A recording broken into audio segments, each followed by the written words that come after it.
창세기 35장 1절부터 8절까지 말씀을 한 절씩 교독하겠습니다.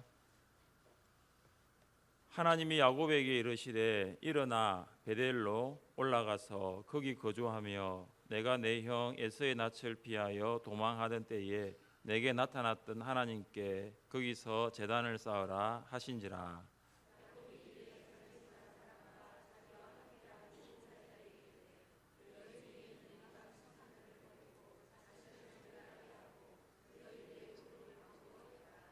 우리가 일어나 베델로 올라가자 내 환난 날에 내게 응답하시며 내가 가는 길에서 나와 함께 하신 하나님께 내가 거기서 제단을 쌓으려 하노라 하매.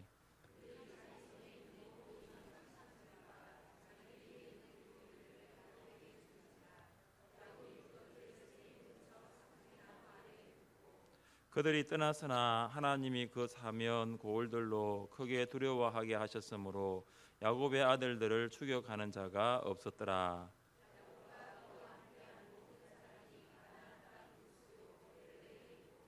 그가 거기서 제단을 쌓고 그곳을 엘 베델이라 불렀으니 이는 그의 형의 낯을 피할 때에 하나님이 거기서 그에게 나타나셨음이더라.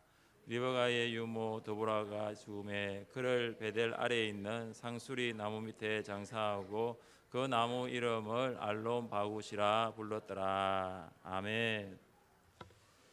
주일 이후 이틀간 전도 부흥회를 통해서 또 은혜 받고 수요 성령 기도회 주일 월 하수 4일 연속으로 만나니까 참 좋습니다. 근데 이게 지난주 수요일부터 시작된 거 아닙니까? 그렇죠? 수, 목, 금, 토 특별 새벽 기도회 그리고 주일 예배를 드리고 또 전도 부흥회를 마치고 수요일 다음 주 뭐가 있는지 아시죠? 네, 복 받았습니다. 이게 3종 세트라는 거 아시죠? 3종 세트. 첫째 주는 기도, 이번 주는 전도, 다음 주는 뭐죠? 말씀. 네, 말씀 오늘 받는 이게 보통 복이 아닙니다. 한 주간 특별 새벽 기도에도 은혜가 되는데 부흥회를 마치고 다음 주는 저는 벌써 다음 주가 기대가 되거든요. 우리가 2017년도 우리 40주년 기념 부흥회 때 오셨던 윤광중 목사님, 신상희 목사님이 물어보시더라고요. 윤광중 목사님 어떠시냐고. 너무 좋다고. 그래가지고 하늘샘 교회에서 은혜 받았다고 하니까 동부 시찰에서 은혜 받고 싶다 해가지고 동부 시찰 재직 사경에 강사를 모셨습니다. 그래서 우리가 기대함으로 또 신년을 또 시작하면 좋겠습니다. 현재 한국 사회와 한국 교회를 둘러싸고 있는 현실을 한 단어로 표현한다면 그것은 위기일 것입니다. 위기라는 단어는 지금 한국 사회와 교회의 현실을 가장 잘 말해주고 있는 단어라고 볼 수 있습니다. 최근에 경북 예천군 의원들이 단기 해외 연수로 가서 술에 취해 가해들을 폭행하고 여성 접대부가 있는 술집에 가자고 요구했다고 합니다. 한국 정치의 위기가 여의도의 국회의원들에만 있었던 것이 아니라 풀뿌리 민주주의라고 하는 지방의회의 의원들까지 내려왔다는 것을 알게 되었습니다. 해마다 바닥으로 추락하는 경제 성장률은 회복될 가능성이 점점 희박해지는 한국 경제의 단면을 보여주는 지표이기도 합니다. 이처럼 정치와 경제가 위기에 있습니다.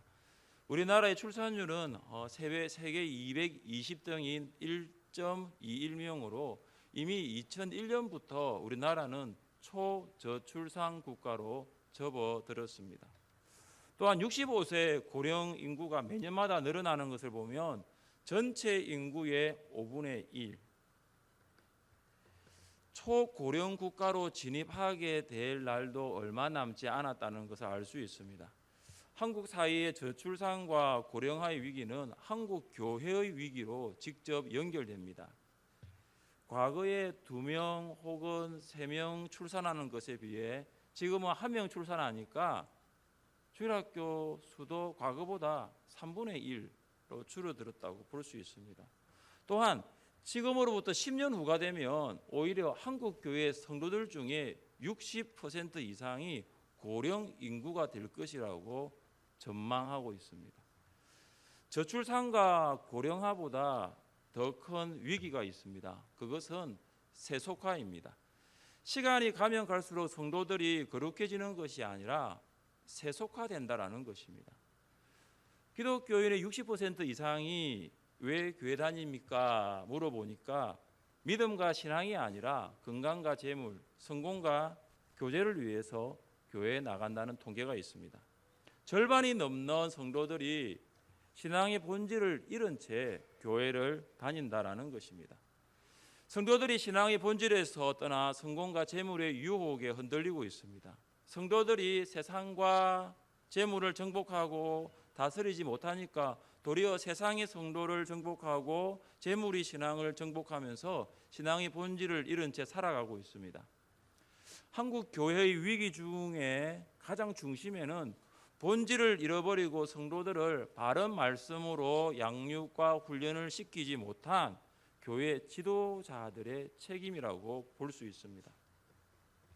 3천억 이상이라는 상상을 초월하는 돈으로 건축한 교회가 서울에 있습니다. 미국의 보수주의 목회자인 존 메가더 목사님은 3천억 교회를 보면서 그것은 목회자의 야심이 드러낸 증거라고 했습니다. 그리고 메가더 목사님은 3천억 교회를 보면서 세계 교회의 모델이자 희망이었던 한국 교회가 100년 만에 끝나버렸다라고 혹평했습니다. 한국 사회와 한국 교회는 위기를 만났습니다. 한국 사회 안에 있는 우리 가정과 일터, 한국 교회 안에 있는 우리들도 동일하게 위기를 만난 것입니다. 위기는 우리의 힘으로 감당할 수 없을 정도로 매우 심각해져 있습니다. 위기는 우리의 능력으로는 해결할 수 없을 정도로 우리의 삶을 누르고 있는 것입니다. 우리는 어떻게 하면 이 위기를 극복할 수 있을까요? 첫째, 우리는 위기의 자리에서 일어나야 합니다. 위기를 극복하기 위해서는 위기의 자리에서 일어나야 합니다. 일어나지 않으면 위기를 극복할 수가 없습니다. 야곱과 그의 가정은 위기를 만났습니다. 야곱의 위기는 그의 딸 디나로부터 시작이 되었습니다. 디나는 세겜에 살고 있는 여자들을 보러 나갔습니다. 그 땅에 거주하고 있는 하몰의 아들 세겜이 디나를 성폭행했습니다. 야곱은 딸이 이방인에 의해 성폭행 당한 일을 들었지만 아무런 행동을 취하지 않고 오히려 잠잠했습니다. 이후 세겜은 디나를 사랑하게 되었고 디나와 정식적으로 결혼하기 위해서 청혼 절차를 밟게 되었습니다. 동생의 성폭행 소식을 들은 시몬과 레위는 세겜 사람들이 할례를 받으면 청혼을 받아들이겠다는 조건을 제시합니다. 그래서 세겜의 모든 남자들은 할례를 받았습니다. 할례 후 3일째 되는 날 시몬과 레위는 세겜의 모든 남자를 죽이고 세겜에 있는 모든 재물을 빼앗았습니다. 야곱은 인간적인 방법으로 문제를 해결하는 그 복수의 칼을 들어서 문제를 해결하는 이 시몬과 레위를 그대로 방치해 두었습니다. 한 사람의 죄 때문에 도시 전체의 남자가 학살되는 것은 복수의 정도를 이미 넘어버린 것입니다. 야곱은 두 아들의 행위의 결과로 자기 자신에게 다가올 가난한 사람들의 보복에 대하여 두려워하기 시작했습니다. 야곱의 아들들이 세겜의 모든 남자들을 죽이고 가축과 재산을 노략한 것이 알려지게 되면 이제는 세겜 주변에 있는 가나안 족속들이 야곱과 그의 가족을 죽이려고 올 것이기 때문입니다. 야곱에게 밀물처럼 몰려왔던 감정이 있습니다. 그것은 두려움입니다. 야곱에게는 두려움이 몰려왔습니다. 위기는 바로 두려움을 가져다 줍니다. 두려움이라는 것은 내가 만난 위기가 무엇인지, 어떻게 하면 이 위기를 극복할 수 있는지에 대한 대안을 전혀 제시할 수가 없습니다. 두려움은 내가 뭔가 한번 시도를 해보겠다라는 이 시도조차 할 수 없을 만큼 사람을 굉장히 무기력하게 만들어버립니다. 위기를 극복하기 위해서는 이 두려움의 자리에서 일어나야 합니다. 1절은 이렇게 시작합니다. 하나님이 야곱에게 이르시되 일어나. 하나님은 야곱에게 일어나라고 말씀하고 있습니다. 이렇게 말씀하는 거죠. 야곱아 일어나라.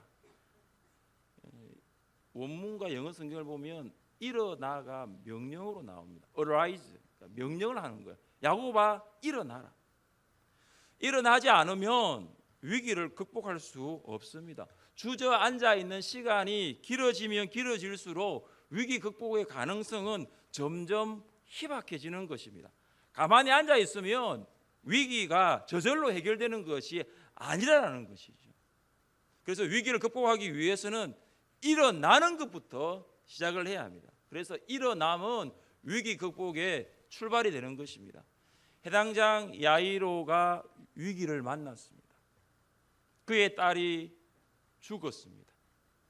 예수님은 야이로의 집에 들어가서 죽은 아이의 손을 잡았습니다. 그리고 예수님은 그 아이에게 달리다 굼이라고 하셨습니다.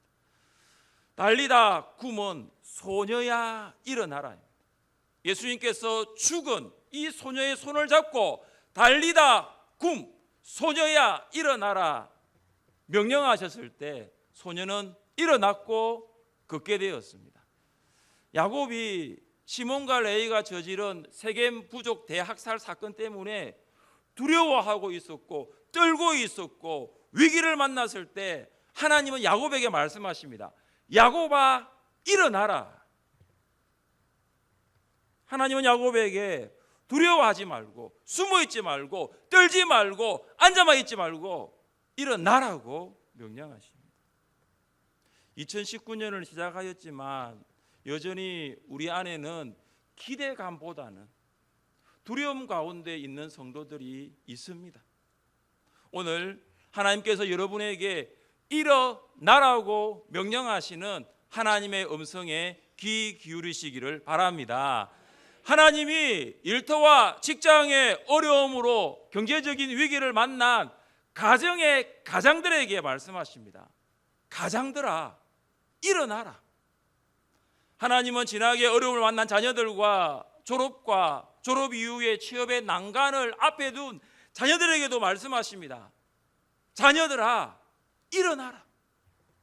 하나님은 다른 성도들보다 앞장서 교회를 위해 헌신해 오셨지만 그러나 낙심한 직분자들에게도 이렇게 말씀하십니다. 직분자들아 일어나라. 하나님은 목장과 목원들을 위해 섬겼지만 목원들 때문에 마음 아파하고 고생하는 목자와 목녀들에게도 말씀하십니다. 목자와 목녀야 일어나라. 가장이 일어나야 가정이 삽니다. 자녀가 일어나야 다음 세대 하늘샘 교회가 소망이 있습니다. 직분자들이 일어나야 교회가 건강해집니다. 목자와 목녀가 일어나야 교회가 목장이 삽니다. 일어나십시오. 일어나십시오. 하나님께서 말씀하십니다. 그래야지 위기의 극복의 시작이 되는 것입니다. 둘째, 우리는 베델로 올라가야 합니다. 우리는 위기를 극복하기 위해서는 베델로 올라가야 합니다. 왜 야곱이 이런 위기를 만났을까요? 왜 할아버지 아브라함의 믿음과 아버지 이삭의 그 믿음을 전수받은 야곱의 가정에 왜 이런 비극적인 일이 일어났을까요? 그것은 야곱 때문입니다. 야곱이 하나님과의 약속을 지키지 않았기 때문이죠. 야곱은 팥죽 한 그릇에 장자권을 샀을 뿐만 아니라 아버지 이삭을 속여서 축복까지 받았습니다. 이를 알게 된 형 에서는 동생 야곱을 죽이려고 했습니다. 야곱은 형의 눈을 피하여 외삼촌의 집으로 가다가 해는 졌고 그는 돌을 베개로 삼아 잠을 자게 됩니다. 하나님께서 야곱에게 이렇게 말씀하십니다. 내가 너와 함께 있어 내가 어디로 가든지 너를 지키며 너를 이끌어 이 땅으로 돌아오게 할지라. 내가 내게 허락한 것을 다 이루기까지 너를 떠나지 아니하리라 하신지라. 생명 부지를 위하여 도망자 신세로 전락한 야곱에게 다시 이 땅으로 돌아오게 하겠다는 하나님의 말씀은 큰 힘이 되었습니다. 그래서 야곱은 아침에 일찍 일어나 그 돌을 가지고 기둥으로 세우고 그 위에 기름을 붓고 그곳 이름을 베델, 하나님의 집이라고 불렀습니다. 베델은 위기의 때에 하나님이 야곱을 찾아오신 것입니다. 야곱은 베델에서 에서가 주는 두려움으로부터 해방되고 불안함으로부터 평안함을 얻게 된 곳입니다. 베델은 야곱이 가나안으로 돌아오면은 하나님을 섬기겠다고 서원했던 장소입니다. 베델에서 만난 하나님은 야곱에게 주신 그 약속의 말씀을 아주 신실하게 지켰습니다. 야곱은 바단 아람에서 20년 동안 많은 가족들과 소유물을 모았습니다. 야곱이 아버지의 집으로 가고 있을 때 그는 형 에서가 400명의 군사를 거느리고 야곱을 죽이려고 온다는 보고를 듣게 됩니다. 야곱은 야복강에서 하나님께 간절히 기도했고 하나님은 응답하셨습니다. 야곱이 에서를 만났을 때 아무런 일이 일어나지 않습니다. 어떠한 어려움도 생기지 않았습니다. 창세기 28장 15절, 베델에서 약속하신 하나님께서 얼마나 신실하게 야곱의 인생에 간섭하시고 역사하신다는 증거가 바로 이것입니다. 그러나 하나님은 야곱과 약속한 것을 그렇게 신실하게 지키셨는데 야곱은 하나님께 서운한 것을 신실하게 지키지 않았습니다. 그는 베델로 올라가지 않고 세겜에서 정착해 버렸습니다. 세겜에서 베델까지의 거리는 30마일, 48km 정도 떨어져 있기 때문에 그렇게 먼 거리가 아닙니다. 그러나 야곱은 세겜에서 자기를 위하여 집을 짓고 가축을 위하여 우리를 만들었습니다. 하나님은 야곱에게 주신 말씀을 신실하게 성취하셨지만 야곱은 하나님께 한 서원을 기억하지도 못했습니다.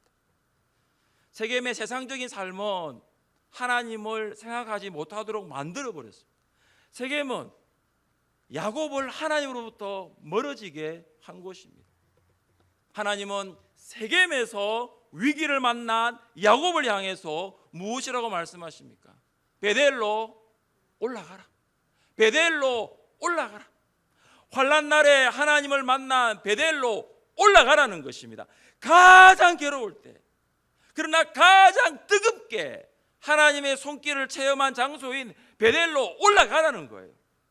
위기 가운데 야곱에게 응답하신 베델로 올라가라고 말씀하십니다.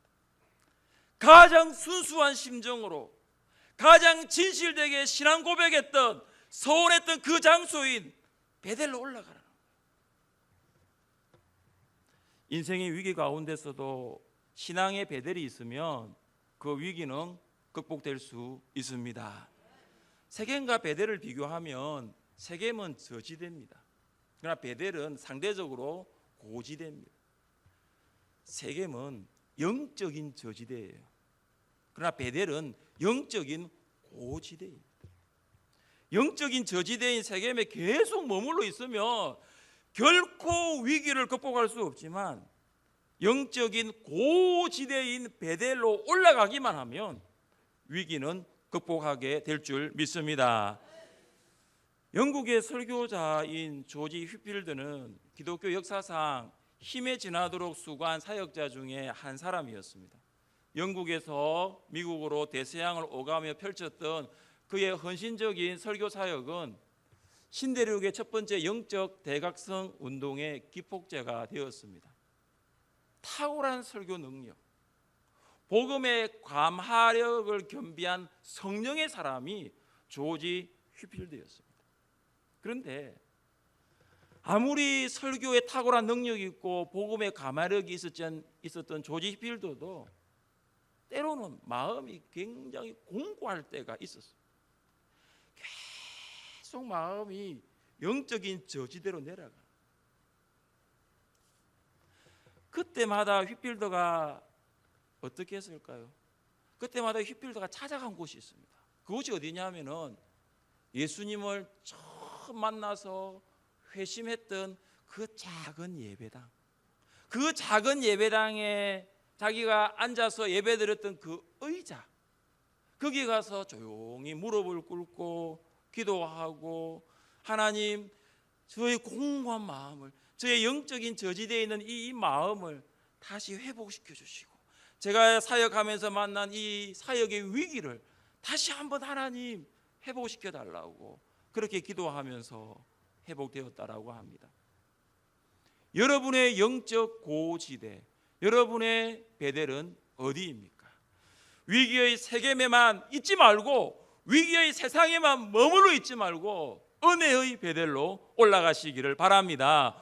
두려움의 세겜에만 머물러 있지 말고, 가난한 사람들이 몰려온다라고 두려워하며 떨지 않고 그렇게만 있지 말고 축복의 베델로 올라갈 수 있기를 바랍니다. 우리 하늘샘 교회가 세상 가운데 위기를 만난 여러분에게 은혜와 축복의 베델이 될 수 있기를 주님의 이름으로 축복합니다. 셋째, 우리는 거룩한 예배자로 살아야 합니다. 우리가 거룩한 예배자로 살 때에 위기는 극복될 수 있습니다. 하나님은 야곱에게 두려움의 장소인 세겜에서 일어나라고 명령하셨습니다. 하나님의 손길을 체험한 은혜의 장소, 하나님께서 응답하신 축복의 장소인 베델로 올라가라고 하셨습니다. 위기 극복의 정답은 예배입니다. 왜 하나님은 일어나라고, 왜 하나님은 올라가라고 하셨을까요? 우리 함께 1절 말씀을 읽어보겠습니다. 하나님이 야곱에게 이르시되 일어나 베델로 올라가라. 거기 거주하며 내가 내 형 에서의 낯을 피하여 도망하던 때에 내게 나타났던 하나님께 거기서 제단을 쌓아라 하신지라. 아멘. 하나님이 야곱에게 일어나라, 하나님이 야곱에게 베델로 올라가라는 이유는 제단을 쌓기 위해서, 두려움의 자리에서 세상에서 일어나 베델로 올라가야 할 이유는 예배 드리기 위해서입니다. 야곱은 거룩한 예배자가 되기 위하여 먼저 세상의 것들을 정리해야 될 필요가 있었습니다. 거룩과 세상은 공존할 수 없고, 거룩한 것과 속된 것은 함께 할 수 없기 때문입니다. 야곱은 집안의 모든 자들에게 신상을 제거하라, 몸을 정결하게 하라, 의복을 바꾸어 입으라고 명령했습니다. 야곱의 사람들은 10년 동안 세겜에 살면서 그 세겜 문화에 물들어 있었던 것입니다. 야곱은 모든 우상들을 세겜 근처 상수리 나무 아래에 묻고 베델로 올라갔습니다.